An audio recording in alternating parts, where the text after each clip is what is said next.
Lukewarm, he roared, soup splattering. Julian, the billionaire brat, made sure everyone at the Gilded Spoon saw Amelia shrink. Just another Tuesday. Except it wasn't. That night, sketching his ugly face, rage turned to an idea, a plan. Come morning, a Rolls-Royce, blacker than sin, idled outside her crummy apartment. Seems Daddy Dearest saw the show. He wants to recalibrate his spoiled air. And he thinks Amelia's the key. Her new job? Babysitting Julian at a community center. He'll be furious. But here's the thing. Julian doesn't know Amelia's also reporting back to Daddy. He has no idea how her quiet kindness, the very thing he despises, will change everything. This wasn't just an apology or another threat. It was the beginning of something far more complex. A chain of events that would unravel secrets, test loyalties, and redefine her future. The lunchtime rush at the Gilded Spoon, a bustling upscale bistro known more for its location than its culinary innovation, was reaching its crescendo. Amelia navigated the tightly packed tables with a practiced grace, her smile fixed even as her feet throbbed in her sensible black shoes. She was balancing 3 plates laden with the daily special, pan-seared salmon with asparagus, when a sharply dressed young man at table 7 snapped his fingers, a sound that cut through the den like a whip. Waitress, this water tastes like it came from the Hudson. And where is my appetizer? I've been waiting an eternity. Amelia, whose name tag clearly read Amelia, offered a polite, "I'll get you a fresh bottle of water right away, sir, and I'll check on your calamari fritti immediately." The young man, Julian Sterling scion of the Sterling real estate empire, scoffed. He was impeccably dressed in a tailored suit that probably cost more than Amelia's entire semester of art school tuition. His companion, a woman dripping in discreet diamonds, looked thoroughly bored. "Don't just check fetch," Julian sneered, his voice carrying. "Some of us have actual important things to do, unlike you." Amelia's smile tightened, but she nodded and hurried to the kitchen. The calamari order had been slightly delayed, a common kitchen hiccup. She relayed the urgency, grabbed a chilled bottle of San Pellegrino, and returned. "Your fresh water, sir," she said, placing it down. "The calamari will be out in just 2 minutes. The chef apologizes for the slight delay." Julian took a deliberately slow sip, then grimaced. Still subpar. "Is competence too much to ask for in this city?" He waved a dismissive hand. "Just get the calamari and try not to spill it this time." He hadn't spilled anything. Amelia felt a flush creep up her neck. She was used to difficult customers, but Julian Sterling radiated a particular brand of entitled arrogance that set her teeth on edge. She retreated, her mind racing. She needed this job. Her younger sister's medical bills weren't going to pay themselves, and her dreams of finishing her art degree felt further away each day. The calamari arrived. Amelia presented it with forced cheerfulness. Julian poked at it with his fork. "It's adequate, barely." He then proceeded to devour half of it in under a minute before pushing the plate away. "The soup, however," he announced, his voice rising dramatically, pointing to his companion's barely touched fishes, "is an abomination. It's lukewarm. Are you trying to poison us with tepid dairy?" His companion finally spoke a placid, "Julian, it's fine. Really?" "No, Daphne, it's the principle." Julian slammed his hand on the table, rattling the silverware. Several nearby diners turned to stare. "This establishment charges premium prices, and we receive this slop and this waitress." He said the word like it was a contagion. "Carly doesn't care." Amelia stood her ground, though her heart was hammering. "Sir, I assure you the soup was heated to the correct temperature. If you'd like, I can bring you another bowl. Or perhaps something else. You think I want more of your incompetence." Julian's voice was now a near shout. "I want the manager. I want you fired. People like you, with your shoddy service and your bad attitude, are what's wrong with this city. Mr. Henderson?" The perpetually flustered manager skirted over his face pale. "Mr. Sterling, is there a problem?" "A problem?" Julian laughed, a harsh barking sound. "Your waitress is the problem. She's rude, inept. And frankly, I'm amazed she's even employed. I expect a full apology and a significant discount on this disastrous meal, and I don't want to see her face again." He jabbed a finger towards Amelia. Amelia felt the eyes of the entire restaurant on her. Humiliation burned her cheeks. She wanted to the ground to swallow her whole. Mr. Henderson wrung his hands. Miss Hayes, perhaps you should take a break in the back. He then turned to Julian, all obsequious apologies.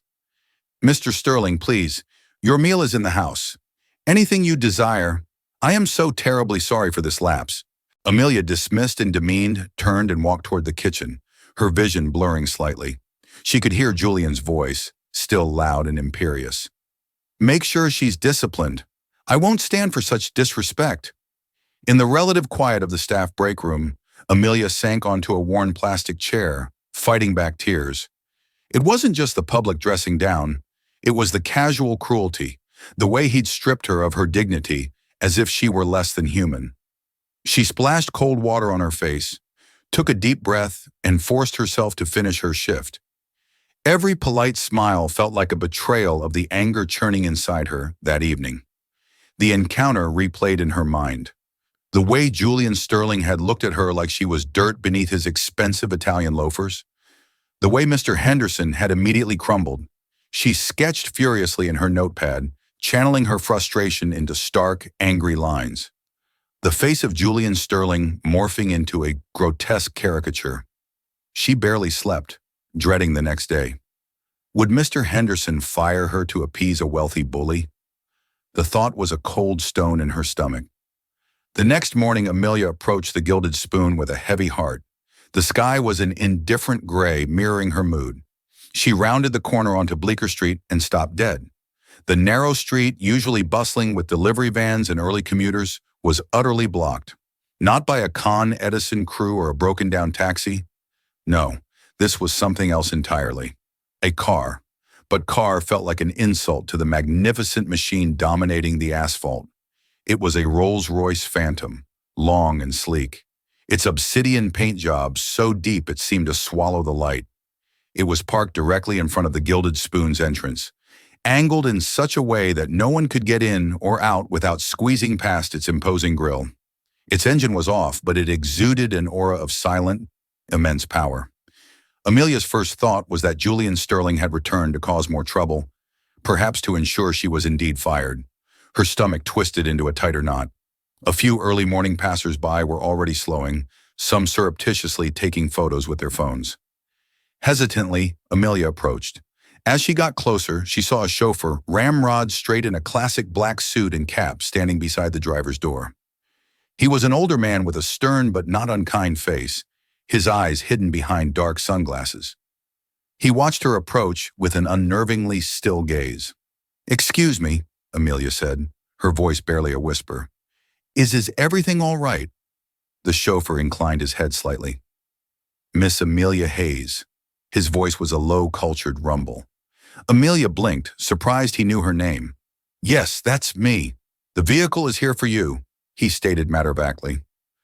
For me," Amelia stammered, looking from the chauffeur to the colossal car, then to the restaurant entrance, where Mr. Henderson was now visible, peering through the glass door with a bewildered expression. "I don't understand. Is this about yesterday? Is Mr. Sterling?" "Mr. Julian Sterling is not involved in this particular arrangement," the chauffeur said smoothly, his expression unreadable. "My employer wishes to speak with you. He is waiting." "Your employer?" Amelia's mind raced. Who could it be? Another angry customer, a prank. But this Rolls-Royce, this chauffeur, this was no prank. This felt serious and deeply unsettling. "Who is your employer?" "He prefers to introduce himself," the chauffeur replied, opening the rear passenger door with a silent hydraulic hiss, revealing an interior of sumptuous cream leather and polished wood. "Please, Miss Hayes, he does not like to be kept waiting." Amelia hesitated. Every instinct screamed at her to run. This was too strange, too sudden. But what choice did she have if she refused what would happen? And the tiny, treacherous flicker of curiosity, who would send a Rolls-Royce for a waitress? Mr. Henderson, seeing her interact with the chauffeur, finally ventured out, his face a comical mask of confusion and alarm. "Amelia, what is going on here? This car, it's blocking everything. We have deliveries." Before Amelia could answer, the chauffeur addressed Mr. Henderson, his tone polite but firm. My employer's business with Miss Hayes is private. We will not be long. Please ensure she is not disturbed. Mr. Henderson looked like he wanted to argue, but a single steady look from the chauffeur seemed to deflate him. He simply nodded, dumruck, and retreated back inside. Amelia took a deep breath.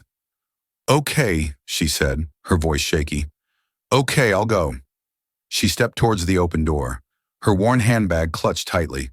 The interior of the car smelled of rich leather and something else, a faint, expensive cologne. As she slid onto the plush seat, the door closed with a satisfying solid thud, sealing her inside a cocoon of opulent silence. The city noise vanished. She found herself alone in the back. The privacy screen between her and the chauffeur was raised. Panic began to set in. Where were they taking her? Who was this mysterious employer? Was she being kidnapped in the most luxurious way possible? Then a small, almost imperceptible click. A section of the polished walnut panel in front of her slid open, revealing a small, chilled compartment. Inside, nestled on a silver tray, was a single perfect red rose and a small cream-colored envelope embossed with a simple, elegant S. Her heart pounded against her ribs.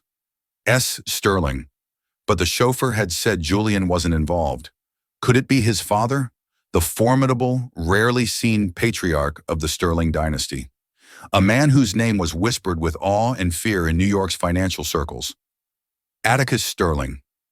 With trembling fingers, Amelia reached for the envelope. Amelia's fingers fumbled with the thick, creamy paper of the envelope. The embossed S felt heavy, significant. She slid her nail under the flap and pulled out a folded card equally luxurious. The message was brief, written in a strong, elegant script. Miss Hayes, my apologies for the unconventional summons. There are matters I wish to discuss with you in person regarding yesterday's unfortunate incident. Please allow my driver, Arthur, to bring you to me. I assure you, you are perfectly safe. Atticus Sterling. Amelia's breath hitched. Atticus Sterling. The Atticus Sterling. A titan of industry, a name synonymous with skyscrapers' power and ruthless business acumen. Stories about him were legendary. His Midas touch, his intolerance for failure, his almost mythical reclusiveness. Why on earth would a man like Atticus Sterling want to speak with her, a waitress his son had publicly humiliated, fair-weared with a disorienting sense of unreality? This had to be some elaborate, cruel joke. But the solid reality of the Rolls-Royce, the gravitas of Arthur the chauffeur, the sheer quality of the stationery in her hands, it all pointed to something alarmingly genuine. The privacy screen glided down silently. Arthur's eyes met hers in the rearview mirror. Are you comfortable, Miss Hayes? Where? Where are we going? She managed her voice small to Miss Sterling's private office in the Sterling Tower. Miss Hayes, it's not far. Sterling Tower, the gleaming, iconic skyscraper that dominated the Manhattan skyline. A monument to Atticus Sterling's ambition and success. Amelia had only ever seen it from the outside, a distant, glittering spire. She looked down at her clothes, her slightly faded black work trousers, her crisp but inexpensive white blouse, her sensible shoes. She felt woefully underdressed, like a common sparrow about to be presented to an eagle. Why does he want to see me? She asked, unable to keep the anxiety from her voice. Is it about his son? Am I going to be? I don't know, threatened, told to keep quiet. Arthur's lips curved into the faintest of smiles. Mr. Sterling is a man of precision, Miss Hayes. He prefers to handle important matters directly. I believe he wishes to understand the situation fully from all perspectives. That didn't sound particularly reassuring. Understand what his son behaved abominably. There's not much to understand. Perhaps, Arthur conceded. But Atticus Sterling rarely takes anything at face value. He has his own methods. The Rolls-Royce moved with impossible smoothness through the city traffic, parting the usual chaos like Moses parting the Red Sea. Other drivers, recognizing the unmistakable emblem and sheer presence of the car, seemed to instinctively give way. Amelia felt like she was in a dream, a surreal bubble moving through a familiar world made strange. Within 15 minutes, they were gliding into a private underground entrance of the Sterling Tower.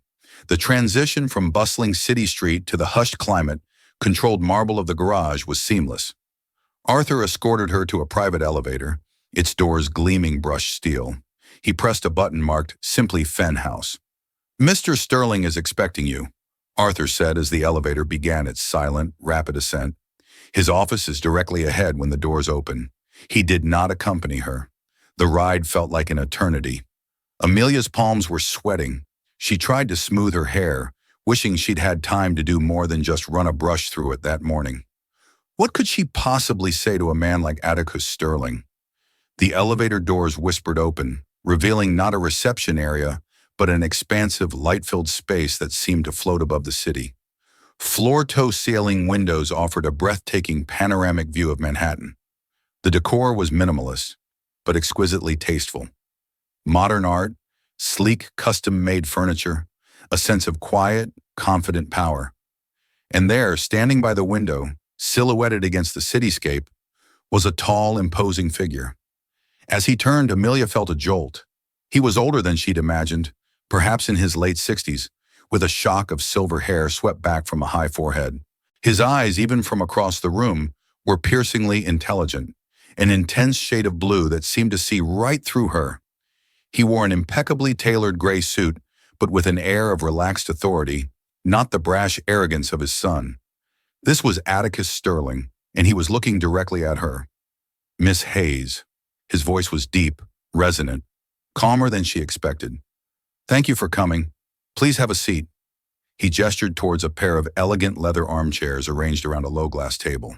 Amelia walked forward, feeling small and very out of place.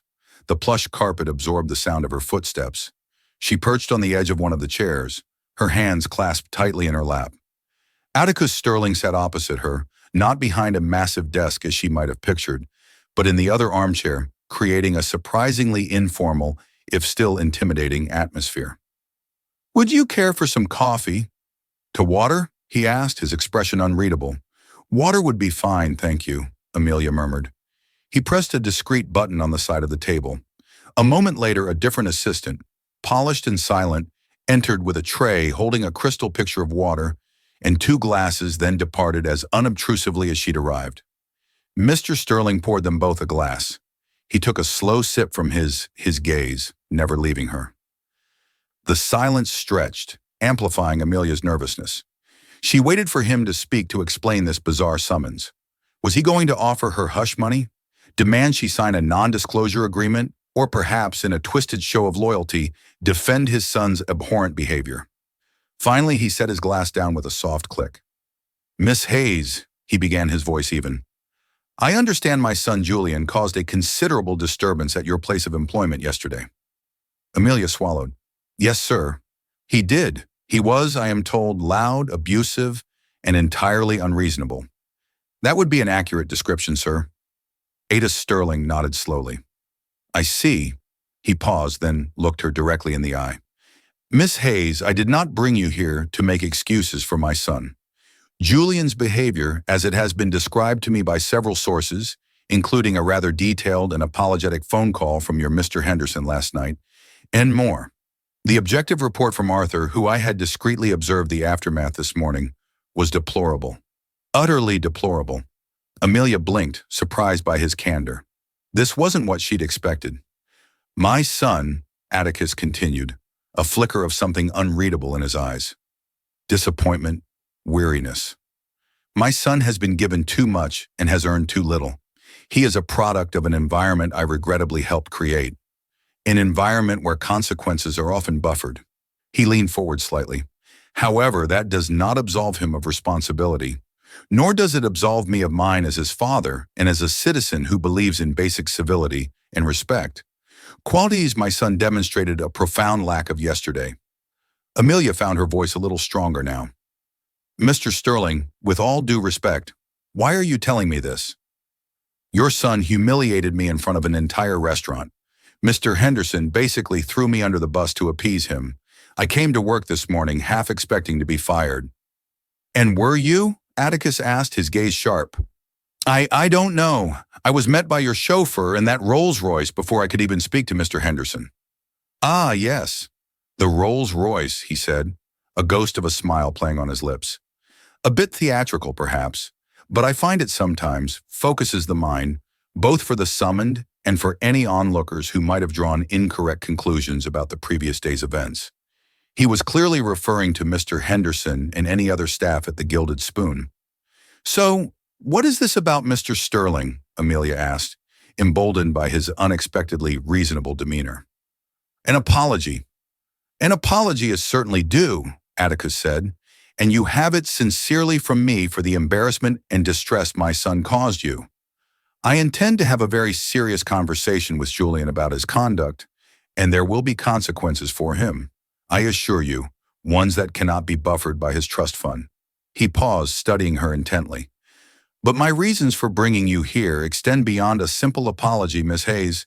Tell me, what did you do after my son's performance?" Amelia was taken aback by the question. "What did I do? I went to the break room. I tried not to cry. Then I finished my shift." "You finished your shift?" he repeated, raising an eyebrow. "Despite the public humiliation, despite your manager essentially siding with my son?" "I need my job, Mr. Sterling," Amelia said simply, "and I don't quit when things get difficult." Atticus Sterling leaned back, a thoughtful expression on his face. "No, it appears you don't. Mr. Henderson mentioned you were remarkably composed under the circumstances, that you maintained your professionalism." "I tried to," Amelia admitted. "It wasn't easy." "I imagine not," he said. "He also mentioned when pressed that you are one of his most reliable employees. Punctual, hard-working, rarely complains," he paused. "And that you're an art student." Amelia felt a blush rise. "Yes, sir. Or I'm trying to be. I'm taking classes part-time at Cooper Union when I can afford them." "Cooper Union," Atticus mused. "A fine institution. What kind of art do you focus on?" "Painting mostly and some illustration," she replied, surprised at the turn in conversation. "Interesting," he said. He looked out the window for a moment at the sprawling city below, then back at Amelia. His intense blue eyes seemed to soften slightly. "Miss Hayes," he said, his tone shifting, becoming more businesslike, yet still retaining that thread of unexpected gentleness. "My son's actions created a debt, not just an emotional one owed to you, but a reputational one. An incident like that, if mishandled, can reflect poorly on the Sterling name, suggesting we condone such behavior, which I most emphatically do not," he continued. "I believe in rectifying mistakes, and sometimes in the process of rectification opportunities arise." Amelia waited, her heart beginning to thump again, but this time with a strange mix of apprehension and a dawning, unbelievable flicker of hope. "As I said," Atticus Sterling went on, "I did not bring you here merely to apologize, nor did I bring you here to offer you some sort of hush money, as I believe you speculated to Arthur." A slight smile touched his lips again. "That would be insulting to your intelligence and your integrity, qualities you seem to possess in greater measure than my son at present." He leaned forward again, his gaze locking onto hers. "Miss Hayes, I have a proposition for you." Amelia stared at Atticus Sterling, her mind struggling to process his words. A proposition from one of the most powerful men in New York City? It felt like a scene from a bizarre movie. "A proposition, sir," she echoed, her voice barely audible, above the thrum of distant city life filtering through the thick glass. "Yes," Atticus confirmed, his expression serious. "It's become abundantly clear to me that my son Julian needs a recalibration, a significant one. He lives in a bubble of entitlement, shielded from the real-world consequences of his actions. His behavior yesterday was not an isolated incident, merely a more public one.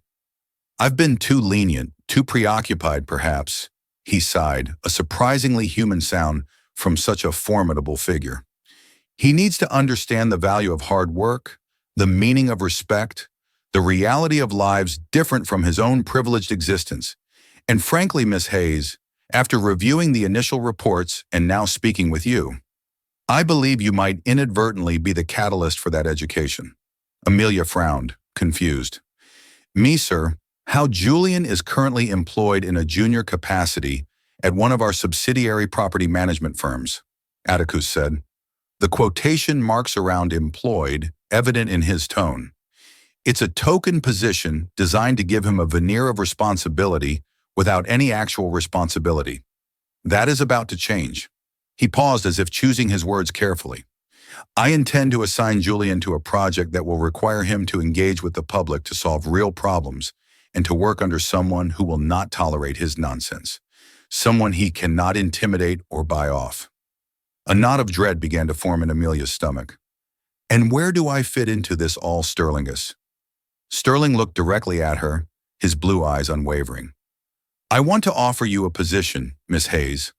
A temporary one perhaps, but with significant potential. I want you to work alongside Julian. Amelia's jaw practically dropped. Work with your son. After what he did, sir, with all due respect, that sounds like a recipe for disaster. He despises me. Precisely, Atticus said, a hint of steel in his voice. He needs to be confronted by the reality of his actions, not shielded from it.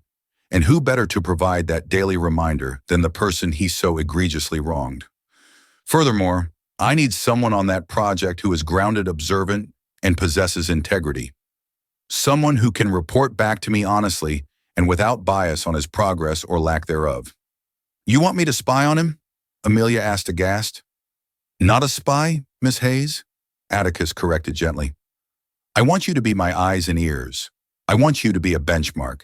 If Julian can learn to treat you and others he considers beneath him with basic human decency and respect, then perhaps there's hope for him. Consider it a character audit. Amelia was speechless. This was insane. Work with Julian Sterling, the arrogant, spoiled bully who had humiliated her. It was unthinkable. And yet, what kind of project are we talking about? She asked, a reluctant curiosity wearing with her immediate revulsion at the idea. Sterling Foundation. My philanthropic arm is launching a new initiative, Atticus explained. We're partnering with several community centers in underserved neighborhoods to refurbish their facilities and establish arts and skills training programs.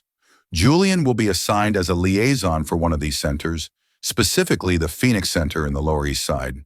It's a place that does good work, but is chronically underfunded and in dire need of repair. He continued, your role would be twofold. Officially, you'd be in community outreach coordinator for this specific project, working with the Sense director, managing timelines, coordinating volunteers, and ensuring the Sterling Foundation's resources are being effectively utilized. Your background as an art student, your firsthand understanding of financial struggles, and your clear work ethic make you on paper a surprisingly suitable candidate for such a role. Separate from any connection to Julian, Amelia's mind reeled. An arts program, community outreach. It sounded like something she would actually want to do, something meaningful. But the Julian factor was a colossal, glaring problem. Unofficially, Atticus's voice dropped slightly. You would be my direct line. Julian will know you are there at my behest, but he will not know the full extent of your reporting function. He will no doubt be furious. He will likely try to make your life difficult. That Miss Hayes is part of the test. For him, and I confess for you, a test for me to see if you have the fortitude, the diplomacy, and the resilience. I suspect you do, Atticus said. This is not merely about punishing my son, or even about reforming him as much as I hope for that. It's also about finding and cultivating talent. I am always looking for people with potential. He named a salary for the position, a figure that made Amelia's eyes widen. It was more than triple what she earned at the Gilded Spoon, working grueling hours. It would mean she could pay off her sister's medical bills, re-enroll full-time at Cooper Union, perhaps even afford a decent apartment instead of her cramped studio. The position would be for 6 months initially, Atticus stated. At the end of that period, we will review Julian's progress and your own. If you succeed, if you handle this challenging situation with grace and competence, well, the Sterling organization has many avenues. We are major patrons of the arts, for instance. We fund scholarships. We have a renowned acquisitions department for our corporate art collection, a collection I personally oversee. A department, I might add, that has an opening for a junior curator in the near future. He let that hang in the air. Amelia felt a dizzying wave of possibility, a junior curator working with art, real art, every day.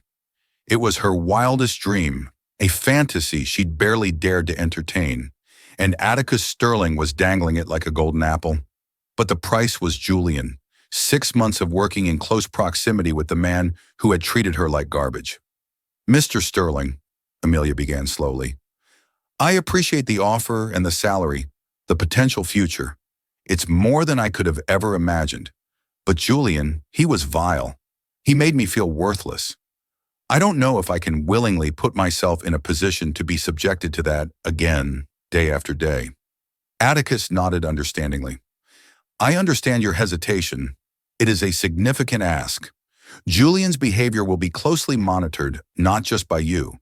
He will be made aware that any further abusive conduct towards you or anyone else on the project will have severe repercussions, including his complete removal from any family business, and more critically for him, his allowance. He leaned back. Think of it this way, Miss Hayes. Yesterday you were a victim of his arrogance. Today I am offering you the chance to be an agent of his potential transformation, and in doing so to transform your own circumstances. It's a difficult path, I grant you, but I believe you are capable. The question is, are you willing? Amelia looked out at the vast expanse of New York City spread below them, a city of dreams, a city of harsh realities. She thought of her cramped apartment, the instant ramen dinners, the constant worry about tuition fees, her sister's hopeful face. She thought of Julian's sneering contempt, and a new unexpected resolve began to harden within her. Maybe this wasn't just about survival anymore. Maybe it was about proving something to Julian, to Atticus Sterling, but mostly to herself. What about my job at the Gilded Spoon? She asked. Consider your resignation tendered effective immediately with a generous severance package which I have already instructed Mr. Henderson to process, along with a sincere apology for his lack of backbone yesterday. He seemed quiet, agreeable when I suggested it. Atticus's lips twitched. Arthur will take you home. You can start at the Phoenix Center on Monday. You'll report directly to Miss Elena Vance, the Foundation's director for this initiative. A very capable woman, and of course to me discreetly. He extended his hand. Do we have an agreement, Miss Hayes? Amelia took a deep breath. The fear was still there, a cold knot in her stomach. But beneath it, something else was stirring. A spark of defiance, a glimmer of ambition. She could do this. She would do this. She met his gaze, her own surprisingly steady, and shook his offered hand. His grip was firm, decisive. Yes, Mr. Sterling, she said, her voice clear. We have an agreement. The Rolls-Royce that had blocked the entrance to the Gilded Spoon that morning felt different on the ride back. No longer a symbol of intimidation, it now felt like a chariot whisking her away from one life and towards another, unimaginably different and fraught with challenges, but also shimmering with an almost terrifying promise.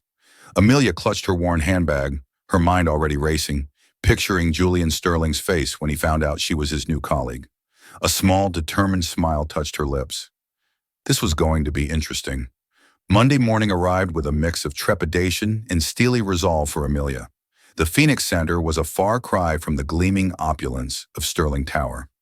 It was a sprawling, somewhat dilapidated brick building in the heart of the Lower East Side, vibrant with murals painted by local artists, but clearly in need of the refurbishment Atticus Sterling had mentioned. Kids were already spilling out, laughing and shouting, heading into various morning programs. There was an energy about the place, a resilient, hopeful hum that resonated with Amelia. She was met at the door by Elena Vance, a woman in her late 40s with intelligent, kind eyes, a no-nonsense haircut, and an air of calm competence. She was the director of the Sterling Foundation's new initiative.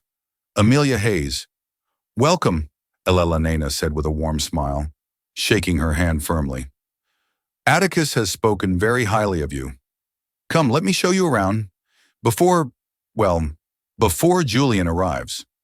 There was a slight knowing inflection in her voice when she mentioned the air as they toured the center, the bustling after-school homework room, the slightly dusty art studio desperate for supplies, the gymnasium with its cracked linoleum floor. Elena explained the goals. We're not just here to slap on a coat of paint. We want to create sustainable programs, empower the community. And Atticus is genuinely invested in this, despite Julian. He's not thrilled about this assignment, is he? Amelia asked. Elena let out a short laugh.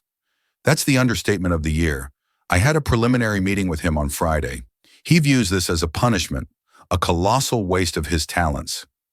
She rolled her eyes. Frankly, Amelia, you're walking into a bit of a lion's den with him. But know this, I have your back. Atticus has made it very clear that Julian's behavior is on a very short leash here. Just then the main doors opened and Julian Sterling himself sauntered in. He was dressed ridiculously in a pristine linen suit, utterly unsuitable for the environment. He wore sunglasses indoors and a scowl that could curdle milk. He spotted Eleanor and Amelia, and his scowl deepened. Vance, he nodded curtly at Elena. Then his eyes fell on Amelia, and he stopped dead. His jaw tightened, and a dark flush crept up his neck. What in God's name is she doing here? He demanded, his voice dripping with disdain, jabbing a finger towards Amelia. Amelia stood her ground, meeting his furious gaze with a calm she didn't entirely feel. Good morning, Julian. I'm the new community outreach coordinator for this project. We'll be working together. Julian looked from Amelia to Elena and back again, his face a mask of disbelief and fury. Is this some kind of joke? Father put you up to this, didn't he, Vance? Hiring the waitress. Miss Hayes is highly qualified for this role, Julian, Elena said coolly, stepping slightly forward to stand beside Amelia.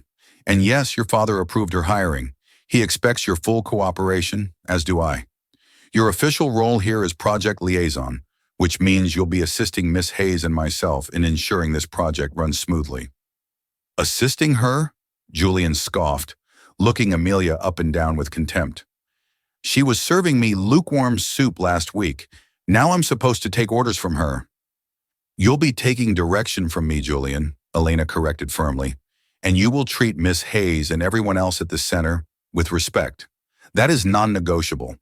Your father was very clear on the consequences should you fail to do so. The mention of his father and the implied threat to his lifestyle seemed to momentarily silence Julian. He clenched his fists, his jaw working, but the explosive outburst Amelia half expected didn't come. Instead, he let out a hiss of frustration. Fine, whatever. Just keep her out of my way. He stalked off towards a small bare office that had presumably been assigned to him, slamming the door behind him. Elena let out a breath. Well, that went about as expected. Don't let him get to you, Amelia. He's a spoiled brat. But he's not stupid. He knows the stakes. The first few weeks were a trial by fire. Julian was sullen, uncooperative, and took every opportunity to subtly undermine Amelia. He'd forget to pass on important messages from contractors, misplace crucial paperwork she needed for supply orders, and make snide remarks about her provincial ideas just loud enough for her to hear during team meetings with the Sense staff. He would show up 2 hours late, reeking of expensive cologne and complaining about the lack of decent coffee, then leave early for a business meeting that Amelia knew was actually a reservation at some trendy downtown restaurant. But Amelia, true to her word to Atticus and herself, persevered. She implemented backup systems, double-checking every communication and keeping meticulous digital and physical copies of all her work. She focused on building relationships within the center, listening to the needs of the staff and the children they served. She threw herself into planning the new art program, her eyes lighting up as she discussed sourcing affordable supplies and recruiting local artists as volunteer teachers. Her genuine passion for the project and her refusal to be rattled by Julian's antics began to win over the initially skeptical staff at the Phoenix Center, who had seen their share of well-intentioned but ultimately ineffective corporate do-gooders. Elena Vance proved to be a steadfast ally, quietly deflecting Julian's worst behavior and providing Amelia with unwavering support and guidance. She also, Amelia suspected, provided detailed, unvarnished reports to Atticus. One afternoon, Amelia was struggling to move a heavy consignment of donated art supplies that had been delivered to the wrong entrance. The boxes were cumbersome, and she was making slow progress. Julian walked past, paused, and a cruel smirk spread across his face. Having trouble, coordinator? Maybe you should have coordinated the delivery better, or is manual labor beneath your new pay grade? Before Amelia could muster a reply, a group of teenagers who frequented the Sense basketball court and who had grown fond of Amelia's earnest efforts stepped in. "We got this, Miss Amelia." One of them, a tall lad named Marcus, whom Amelia knew was a gifted sketch artist, said, giving Julian a cool, dismissive look. Without another word, Marcus and his friends quickly and efficiently moved the heavy boxes to the art room, their easy camaraderie a stark contrast to Julian's isolated bitterness. Julian, looking momentarily foolish and irrelevant, huffed and disappeared into his office. It was a small victory, but it mattered. She was earning respect not through a title or a connection to Atticus Sterling, but through her actions. Slowly, almost imperceptibly, things began to shift. Julian, finding himself increasingly isolated by his own truculence and witnessing the tangible progress Amelia and Elelanina were making, started to show flickers of something other than disdain. He was still resentful, but occasionally he'd offer a grudging piece of useful information, glean from his business contacts, or solve a bureaucratic problem with a single well-placed phone call that neither Amelia nor Elelanina could have made. He did it with ill grace, often followed by a comment like, "There, I've done your job for you." But he did it. One day, Amelia found him staring at some of the children's artwork pinned to a bulletin board. They were vibrant, imaginative, full of raw talent. He didn't notice her approach. "They're good, aren't they?" Amelia said quietly. Julian started, then scowled, annoyed at being caught in a moment of unguarded interest. "It's just kid stuff, crude." But there was less venom in his voice than usual. "Some of these kids have incredible talent," Amelia pressed gently, pointing to a surprisingly sophisticated portrait by Marcus. "All they need is a chance, some encouragement, like the programs we're trying to build here." He didn't reply, just turned and walked away. But Amelia noticed he spent a little longer in the art room the next day, ostensibly inspecting the refurbishment needs, but she saw him linger by the easels, a thoughtful frown on his face. The real turning point came during a community fundraising event Amelia had painstakingly organized. It was a street fair designed to raise awareness and some extra funds for the center. Everything was going well. The music was playing. Kids were getting their faces painted. Local food vendors were doing brisk business until a sudden torrential downpour threatened to ruin the entire event. Panic ensued. Booths were getting soaked. Electrical equipment was exposed, and the crowd began to scatter.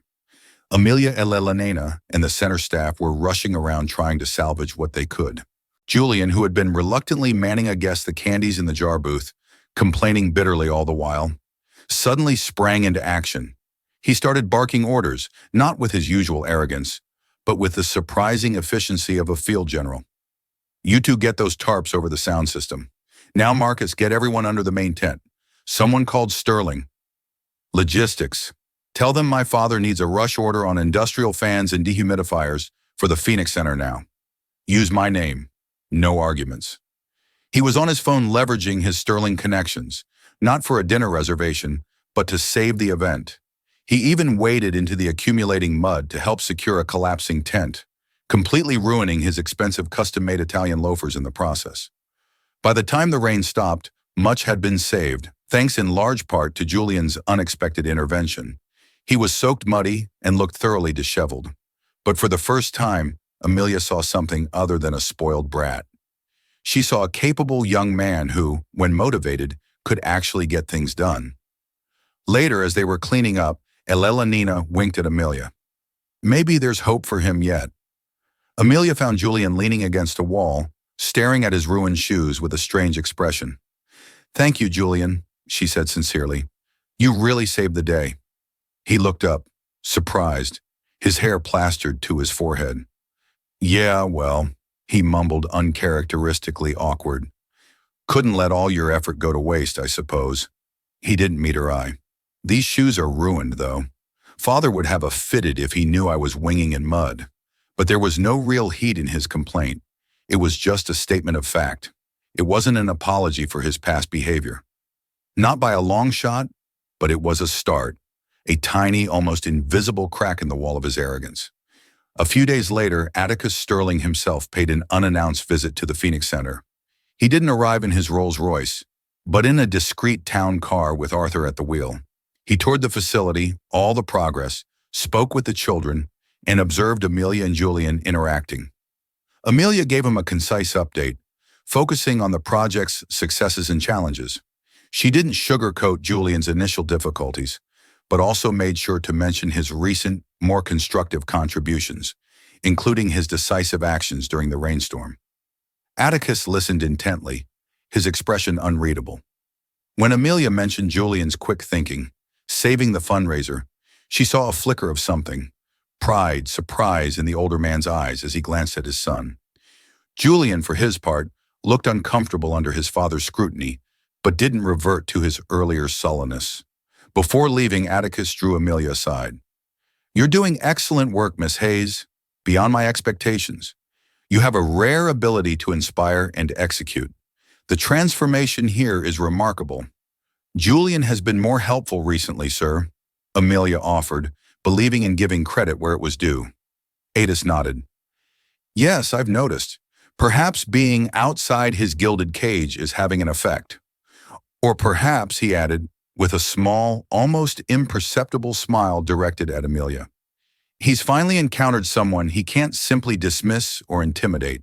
Someone who, dare I say, he might even be starting to respect." He then turned to Julian. "Julian, a word." The two Steerings walked off their conversation private. Amelia watched them, a sense of cautious optimism blooming within her. This whole bizarre chapter of her life, born from a moment of public humiliation, was turning into something she could never have predicted. When Atticus left, Julian approached Amelia, looking thoughtful and for once not angry. "My father. He seems to think you're some kind of miracle worker." "I'm just doing my job, Julian." "Yeah, well," he shifted his weight, looking down at the scuffed floor. "About that, the other day at the restaurant. I was an ass, a complete, irredeemable jerk." He took a breath and finally met her eyes, which held a surprising depth of sincerity. "There's no excuse for how I treated you. I'm sorry." It was quiet, almost mumbled, but it was there. A genuine apology free of coercion. Amelia was taken aback. She hadn't expected it. Not really. A wave of relief washed over her, extinguishing the last embers of her resentment. "Thank you, Julian," she said softly. "I appreciate that." A comfortable silence fell between them for a moment, a silence that would have been unimaginable just a few weeks prior. The 6-month mark was approaching. The Phoenix Center was thriving. The art program was a huge success, and Julian remarkably had become a somewhat grudging but undeniably effective part of the team. He still had his moments of arrogance, but they were fewer and further between. He'd even started sketching a little himself in the art room, revealing a surprising hidden talent. One afternoon, Elena called Amelia into her office. "Atticus wants to see you both. Sterling Tower, tomorrow morning." Amelia felt a familiar flutter of nerves, but this time it was mixed with anticipation. She looked over at Julian, who was packing his briefcase, no longer a linen-suited dandy. He now favored practical slacks and shirts, and he seemed equally pensive. Whatever came next, she knew she had not just survived, but grown. And in the most unexpected way, so had he. The waitress and the billionaire's son, their paths irrevocably changed by a spilled bowl of soup, a public tirade, and a gleaming Rolls-Royce that had heralded not an ending, but an astonishing new beginning. The real twist, Amelia realized, wasn't just the change in her own fortune, but the unforeseen transformation of the person she'd least expected to change at all. And so Amelia's journey took a turn she never imagined, proving that sometimes our worst days can be the unlikely gateways to our brightest futures. From a moment of crushing humiliation to an office overlooking Manhattan, her resilience and integrity didn't just change her life, but also sparked a transformation in the unlikeliest of people, Julian Sterling. What did you think of Amelia's incredible story? Did Julian's change surprise you? Let us know your thoughts in the comments below. If you were moved by Amelia's strength and the unexpected twist in her tale, please give this video a thumbs up. Share it with someone who needs a story of hope and perseverance.